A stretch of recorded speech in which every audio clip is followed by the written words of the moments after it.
Hello, hello, and welcome to my workplace culture and diversity training. My name is Jace, and I'm going to pretend to be your supervisor today while giving this presentation. And so first thing I'm going to do is we're supposed to aim for 25 to 30 minutes. So I'm going to start a timer on my phone, and you might hear that go off if I go over that mark, and that'll just give me time to wrap it up.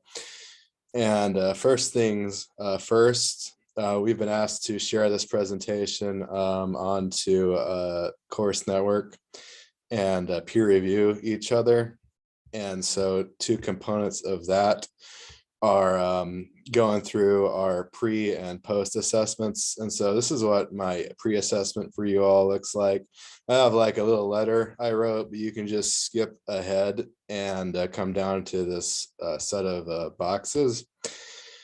And all I want y'all to do is look at each statement and then rank it from 1 to 5, with 1, I know nothing about this, and 5 being I'm smarter than you, Jace, on this topic, and which is what I want from everybody. And so the next one is on the post assessment after you finish this video recording.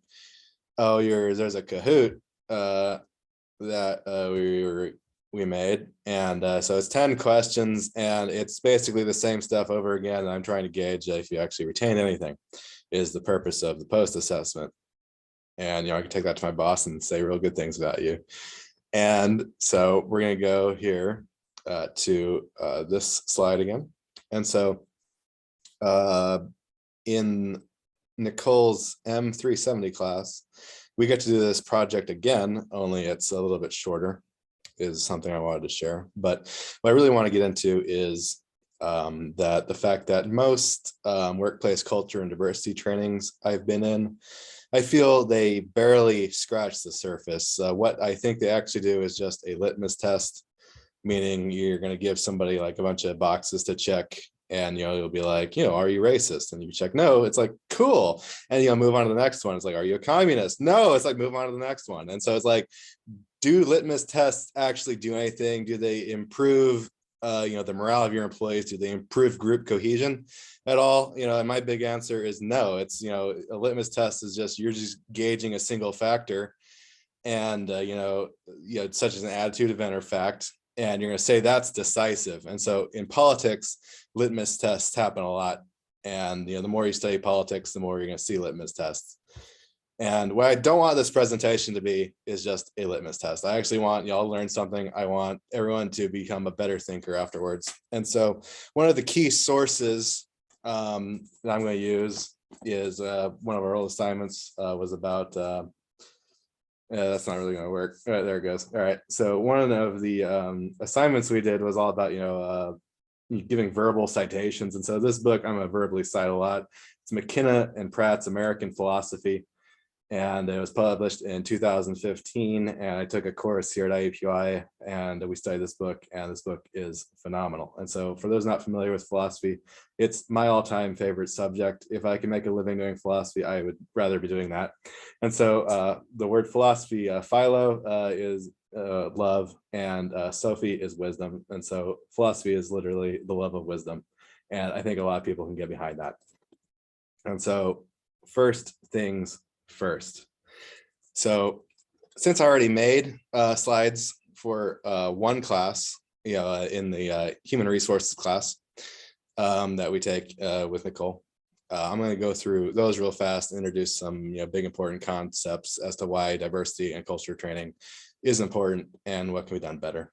And so my all-time greatest workplace culture and diversity training was at Target. And so I worked at the Target distribution center on the west side of Indianapolis over Christmas one year, and Target just blew me away. And so way back in the day, your elementary school teacher should have went over the ancient Greek way of arguing, and it was ethos, logos, and pathos. And so at the end of that lesson, everyone was supposed to say, oh, logos or logic is the best way to know the world and to convince others is through sound logical arguments. Nope, nope, nope. I would go back in time and I would be like, Jace, that is completely wrong. The actual most powerful of those three argument types is to argue through emotion. And so again, in politics, you'll see a lot of politicians will use very strong emotion. Religious leaders use very strong emotions as well to convey messages. And in sales, I worked at a sales job one summer and I learned that, the people 10 years later will not remember anything that you said, but they will remember how you made them feel in that one moment. And so emotions are very long lasting. And I think all that's required to have emotion is one, be an animal, and two, have a brainstem. All animals, including humans are animals, are affected by emotion. And so I'd like to go into a little bit of background here. And so I'm going to skip ahead in this presentation. So way back in the day in elementary school, I read this fantastic poem, and it was a teacher who teacher in training who brought this into class, and we all read it, and this poem has stuck with me since 7th grade.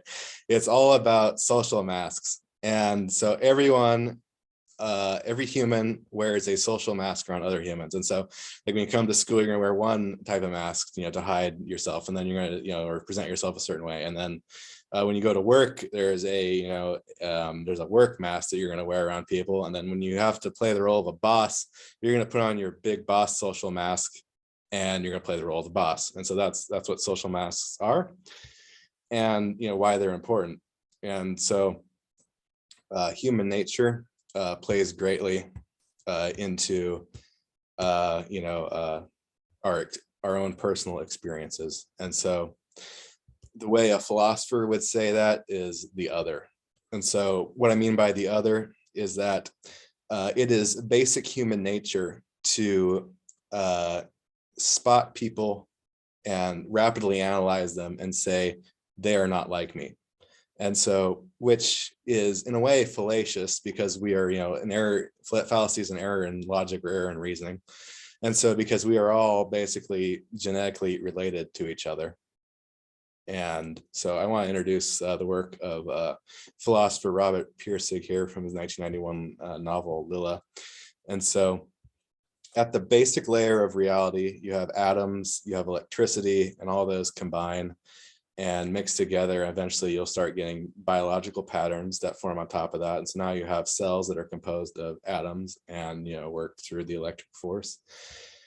And, all those cells come together eventually and they'll form living things. And then living things will eventually come together into big groups, and they'll start exhibiting social patterns.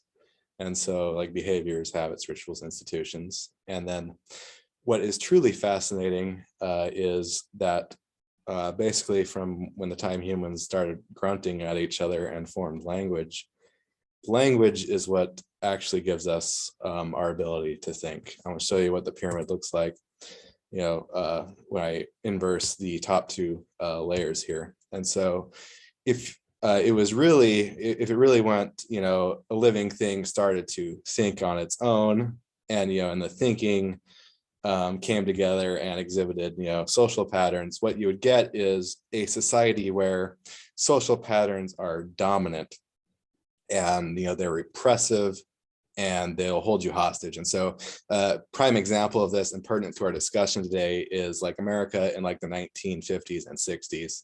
I'm talking, the race relations in America. And so there's some very strong social patterns, some very strong values in America that got propagated around, and that they were actually ended up being, logically fallacious. They're full of holes.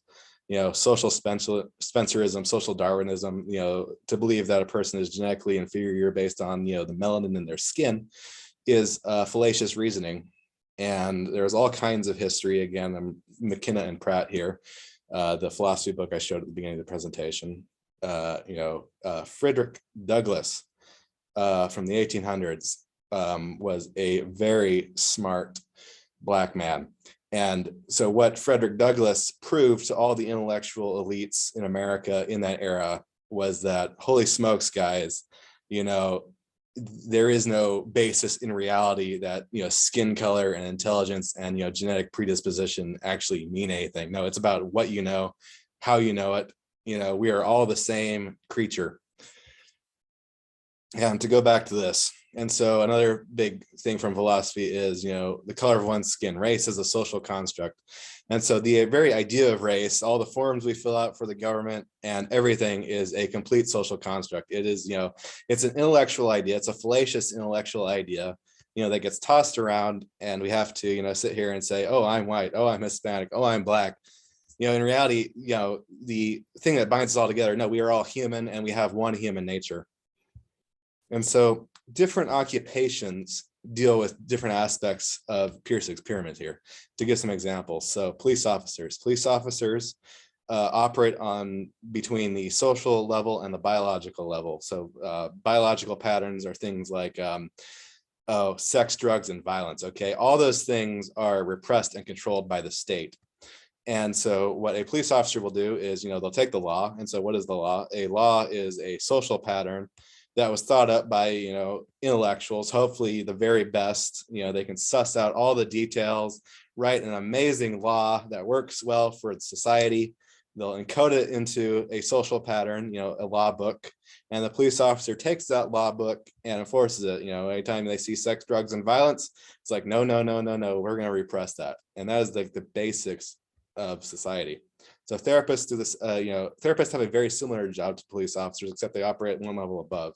They'll take an intellectual pattern, like, family dynamics, or how they think family dynamics should be, and they'll work on adjusting a family's social patterns, that might be malignant, that might be malicious, into something that, is more harmonious and kind of brings it all together. And so that is a very high overview of some real deep and amazing philosophy here by Pirsig. And so I'm going to switch back to the main presentation, and with that in mind, we'll go through it.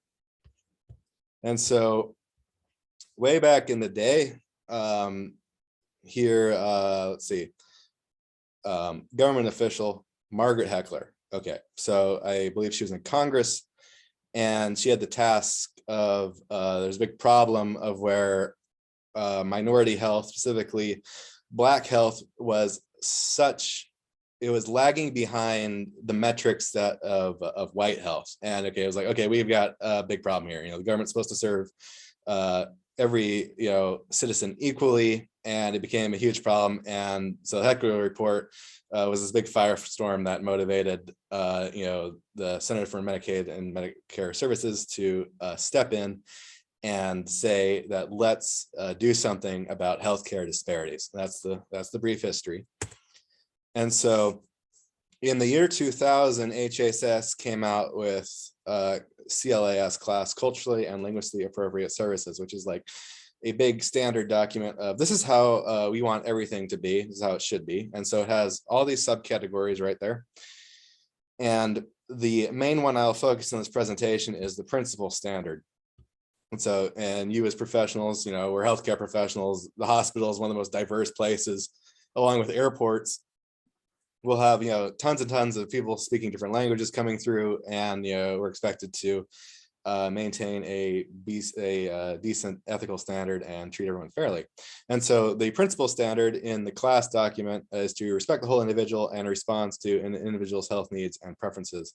Again, this is a highfalutin standard, and justice in classical philosophy, justice was considered to be a very high ideal. Justice is rarely ever achieved here in reality. And, it's a high-minded ideal, and everyone, most philosophers would tell everyone to strive for, to achieve basic justice. And so the principal standard is the core of that document, and they go into individual details about, providing interpreters, and about making sure the interpreter is actually interpreting well, and, is not like a very young person, and, things might get lost because they're not, fully in the context of modern scientific medicine, and so on and so forth. And another aspect of this presentation is to know that So we've got professional bodies. We have a HEMA, and I've heard it pronounced a HEMA and so on and so forth. I think a HEMA is the one I've heard the most, like the fish mahi mahi, a HEMA. So HEMA is on the left there in Chicago. Then one block down the road is KHEM, which is the accrediting body for our curriculum that we're all together in now. And they want us to know certain things. And this presentation is definitely one of them. And they have a big old list. And our instructors, go through that list and make sure the program's up to meeting requirements. Next slide. So the big topic today is discrimination. And so discrimination, very emotional word. There's a lot of emotion using the word discrimination, but to boil it down logically, what does discriminate mean? It means to select against. And so for the next few slides here, they're all blue and white. I'm going over a bunch of rules, a bunch of social patterns, that society has come up with, or our intellectuals in society has come up with. And what I don't like about a typical workplace diversity presentation is it's just a bunch of rule reading usually, aside from targets, which was a beautiful emotional video about why this stuff matters. And everyone in the room was just dead silent afterwards and like, wow, that was very impressive. But the majority of workplace discrimination and workplace culture training I've been in is they're just going to read rules at you. You're going to get a little litmus test at the end. You're going to check some boxes, and everybody's good until something bad happens. And I would at least want my employees, to be able to repeat back to me some of the things I'm saying. Even just if you take one thing away from this presentation today, Pierce experiment, or another example I'll get to here in a minute. But so we're going to go into it. And so we've got age. And so here in the US, the government is an institution that bridges the past and present. And, it's the entity that binds the past and the future together. Is another way to think about government. That's a big old highfalutin philosophy thought. And so age, it is legal to discriminate if you're under 40, like, you can say, you're too young for this job. And the presidency of the United States works that way. You have to be over age 40. And but in writing here, it's unlawful to discriminate against anyone who's over age 40. And so the older workers get preferential treatment allegedly, but that's not how always the law, the law always works out that way. It doesn't. More often than not, interviewer can just make up some excuse and reject you right there and there. And they can never write down that they discriminated you selected against you based on your age, but they can pick something else. So, oh, he wasn't up to the task, or so on and so forth. That's kind of how it works. But we're going to at least review these laws, put some context to them. And so Title 7 of the Civil Rights Act of 1964, it covers a lot. And hopefully in your studies, you went over all the Martin Luther King details, Martin Luther King Jr. And kind of have a general idea of how this legislation came to pass. And so also in this legislation are a few other things. And so one of them is sexual harassment, is derived from this law. And so you can't discriminate based on anyone's skin color, the melanin in their skin. And this one was also makes it unlawful to sexually harass or discriminate based on sex. And a big takeaway is there's no explicit law about sexual orientation, but this law is widely considered to apply to that protected category as well. And so that's on the next slide. And fun fact, I'm pretty sure in this law, it is perfectly legal to discriminate against somebody who is a member of the Communist Party. I think that is, that's very much McCarthyism. And I think that is actually in there. Whether or not that would fly today, I think that would be probably very much challenged. But the ruling elite of the United States at the time really didn't like communism. And so covered sexual orientation, it comes from the previous aforementioned law. So education. And so it's not explicitly unlawful to discriminate based on education. Some jobs require certain things, and again, intellectuals, got together and said, hey man, I'd like my doctor to at least know something about the human body. And so in order to justify that, let's send him to med school first. And so uh, education, man. And so it becomes an issue when it's used to subtly discriminate against somebody in an otherwise protected class. And, oh, you need this, that, and that education. That's actually quite hard for that person to get. And that's what that source there is saying. And so work experience. And so, yeah, you can discriminate on work experience. And so how wise it is for you as a business person to sit there and like not take anybody based on some arbitrary work experience categories. It's like, I've worked in warehouses and factories my whole life. I come to you with my newly acquired college degree. It's like, yeah, they can look at me and say, yeah, this guy's a warehouse stiff. He's a factory stiff. But I think I can serve you better, buddy, with my newfound degree. And you'll get into situations like that, say, call it for what it is. It's classism. And, they can definitely discriminate based on your work experience. Geographic location, yes. You can be in California and apply for jobs. In Indiana, you probably won't get it. And disability, this one depends, and it goes in more detail. So the Americans with Disabilities Act. And so this prohibits discrimination against a qualified person with a disability and requires employers to make reasonable accommodations. And so you have to be first qualified and qualified without having the disability. And so like, for example, blindness, if your screen reader program isn't able to fully do something, then yeah, they can discriminate based on you. But if you can otherwise do the job with some assistance, that's the reasonable accommodation, like, installing a screen reader program for a blind person, then yeah, they should give you the job. And so again, back to McKenna and Pratt, the philosophy text, there's a lot of ACLU history in there. And I wanted to highlight this pullout bar from Wikipedia. And so we look at the founders. Those are all very important thinkers of what's called progressivism here in the US.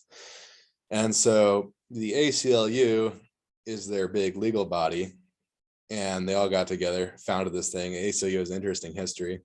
And at that, up at the top there, it says predecessor was the National Civil Liberties Bureau. And so it has, an extensive history. But the whole point of it was these progressives got together, looked at the state of the country, looked at all the robber barons and, the Gilded Age stuff. And they said, this stuff is, it's not necessarily going anywhere. We need to do something. We need to, get together as intellectuals, and we need to change, some social patterns here. And that's what the ACLU is all about. If they spot, an injustice, in the social patterns, they're a bunch of very highly educated lawyers, and they're going to get together and they're going to craft a lawsuit and go after people. And so you as a manager have a duty to, or a future supervisor have a duty to make sure that you're managing the risk of your company, and you're not going to get your company in legal trouble and bankrupt the whole operation by something foolish. And and that's why that's another reason why we study this stuff. And so I've still got some time. I haven't heard my alarm go off. I'd like to go into some more details about certain things that you as a supervisor, you as a leader should know. And so one of them is about emotion. And so the specific emotion I want to talk about right now is embarrassment. And so embarrassment is one of the most powerful emotions you could ever use. And so I have a story from my time working in a factory. I was working with this old Polish guy, and he's from Missouri. And he had some stories about his time in the Marine Corps, where one soldier racially disparaged another soldier, and their commanding officer had them all put on camouflage crayon paint and sit there and scream, "Marines are green, Marines are green, Marines are green." And so, because there's no, the point being, there is no difference, in skin color between a member of the Marine Corps. You are all Marines, you are all green. And so what this exercise does, to like the morale of your unit, the morale of your team, is it builds cohesion through embarrassment. Like you all look a fool, and that embarrassment, that shame, that guilt, one of the most, those are the same emotion basically. And it's one of the most powerful emotions in the whole human experience, and it brings people together. And so another example of like using embarrassment to bring your group together is at the start of a sales job I did. The head sales guy had like the new guys be like, hey, what I want you to do is like play the last song that you just listened to on your playlist for the group. And that was one of the most wickedly embarrassing things that like ever happened in the workplace in my entire work experience, but it just formed the group so well. Like, everyone was once in that spot of shame, but it all brought everyone together in the end. And so that was the 25-minute mark. And another example I want to give is, the power of youth and the power of young people coming into like a new organization.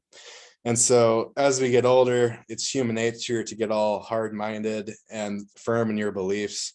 And the US government knows this. And so the US government runs a lot of things kind of covertly.